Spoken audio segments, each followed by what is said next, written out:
সারা দেশে আমাদের ভাঙচুর হচ্ছে, লুটপাট হচ্ছে, আমাদের শহরের বাইরে আমাদের নেতাকর্মী, আমাদের আওয়ামী লীগের নেতাকর্মীদের উপর হামলা চলছে, অনেকে হত্যা করা হয়েছে।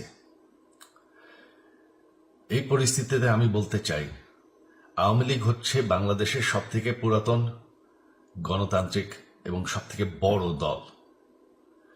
আওয়ামী লীগ কিন্তু মরে যায়নি। আওয়ামী লীগ এই দেশকে, বাংলাদেশকে স্বাধীন করেছে। আওয়ামী লীগকে শেষ করা সম্ভব না। আমরা বলেছিলাম যে আমার পরিবার আর রাজনীতি করবে না, তবে আমাদের নেতাকর্মীর উপর যেভাবে হামলা হচ্ছে, এই পরিস্থিতিতে আমরা হাল ছেড়ে দিতে পারি না। বাংলাদেশে যদি গণতন্ত্র, নতুন বাংলাদেশ গড়ে তুলতে হয়, আওয়ামী লীগ ছাড়া সম্ভব না। আওয়ামী লীগ হচ্ছে সব থেকে বড় দল। আওয়ামী লীগ কোথাও যাবে না, আওয়ামী লীগ শেষ হয়ে যাবে না, আওয়ামী লীগকে শেষ করা সম্ভব না। আওয়ামী লীগের নেতাকর্মীদের আমি সবাইকে আহ্বান জানাচ্ছি যে আপনারা সাহস নিয়ে দাঁড়ান, আপনারা একা না, আমরা আছি। বঙ্গবন্ধুর পরিবার কোথাও যায়নি, আমরা আপনাদের সাথে আছি।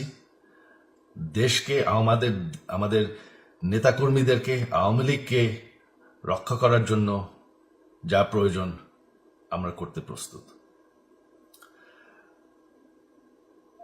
এই যে আমাদের বর্তমান যারাই আছে ক্ষমতায়, তাদেরকে আমি বলবো যে আমরাও একটি গণতান্ত্রিক, শৃঙ্খল, নিরাপদ বাংলাদেশ চাই, জঙ্গিবাদ মুক্ত। তার জন্য আমরা সবার সাথে আলোচনা করতে প্রস্তুত, শুধুমাত্র তারা যদি জঙ্গিবাদ এবং ভায়োলেন্স বাদ দেয়। শেখ হাসিনা মরে যাননি, আমরা কোথাও যাইনি। বাংলাদেশ আওয়ামী লীগ ছাড়া গণতন্ত্র, নির্বাচন সম্ভব না।